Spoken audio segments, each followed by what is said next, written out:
It is an axiom with the scientists that every effect is related to a cause. Apply this to the realm of human conduct, and there is revealed the principle of justice.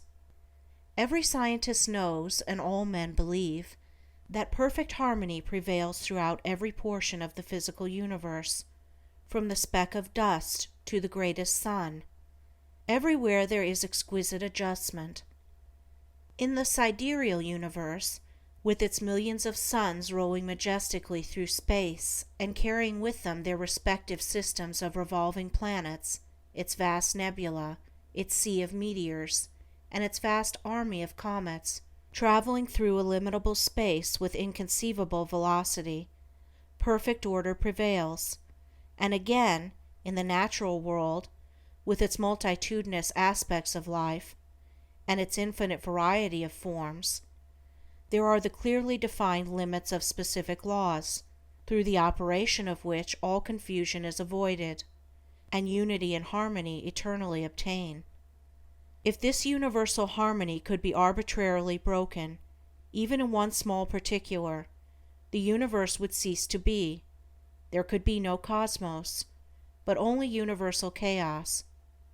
Nor can it be possible in such a universe of law that there should exist any personal power which is above, outside, and superior to such law in the sense that it can defy it, or set it aside, for whatsoever beings exist, whether they be men or gods, they exist by virtue of such law, and the highest, best, and wisest among all beings would manifest his greater wisdom by his complete obedience to that law which is wiser than wisdom, and than which nothing more perfect could be devised.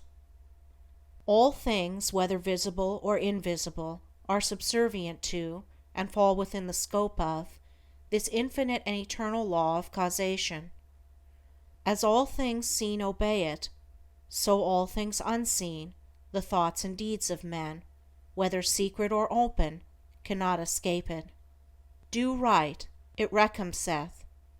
Do wrong, the equal retribution must be made. Perfect justice upholds the universe. Perfect justice regulates human life and conduct. All the varying conditions of life, as they obtain in the world today, are the result of this law reacting on human conduct. Man can, and does, choose what causes he shall set in operation, but he cannot change the nature of effects. He can decide what thoughts he shall think, and what deeds he shall do, but he has no power over the results of those thoughts and deeds. These are regulated by the overruling law. Man has all power to act, but his power ends with the act committed. The result of the act cannot be altered, annulled, or escaped. It is irrevocable. Evil thoughts and deeds produce conditions of suffering. Good thoughts and deeds determine conditions of blessedness. Thus man's power is limited to, and his blessedness or misery is determined by, his own conduct. To know this truth renders life simple, plain, and unmistakable.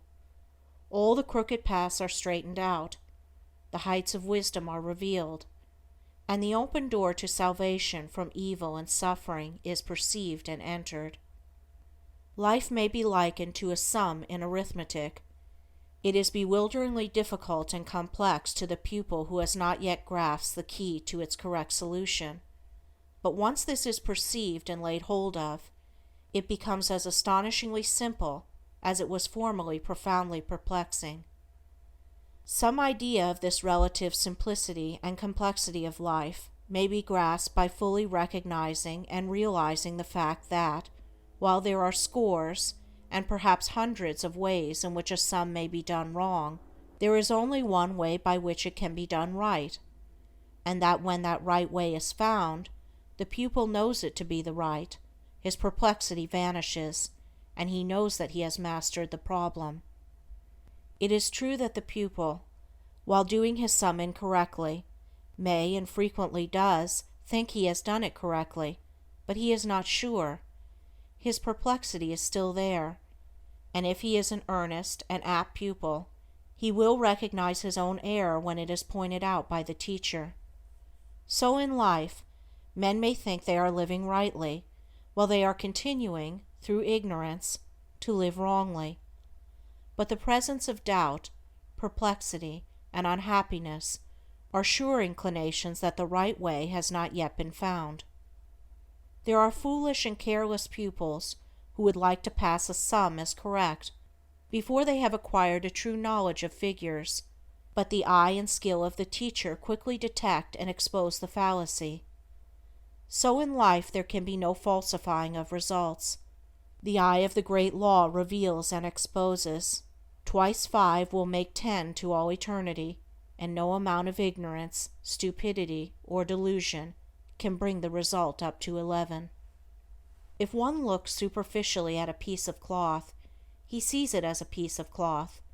But if he goes further and inquires into its manufacture, and examines it closely and attentively, he sees that it is composed of a combination of individual threads, and that, while all the threads are interdependent, each thread pursues its own way throughout, never becoming confused with its sister thread.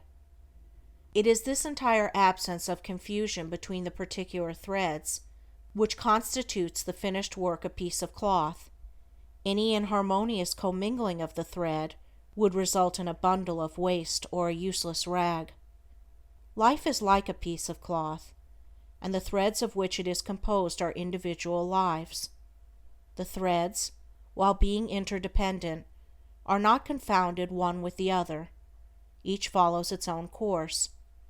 Each individual suffers and enjoys the consequences of his own deeds, and not the deeds of another. The course of each is simple and definite, the whole forming a complicated, yet harmonious, combination of sequences.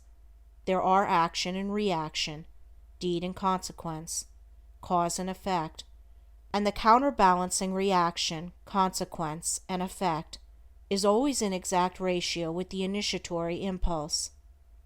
A durable and satisfactory piece of cloth cannot be made from shoddy material, and the threads of selfish thoughts and bad deeds will not produce a useful and beautiful life, a life that will wear well and bear close inspection. Each man makes or mars his own life. It is not made or marred by his neighbor, or by anything external to himself.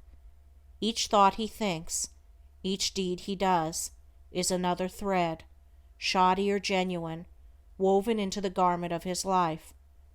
And as he makes the garment, so he must wear it. He is not responsible for his neighbor's deeds. He is not the custodian of his neighbor's actions. He is responsible only for his own deeds. He is the custodian of his own actions. The problem of evil subsists in a man's own evil deeds, and it is solved when those deeds are purified.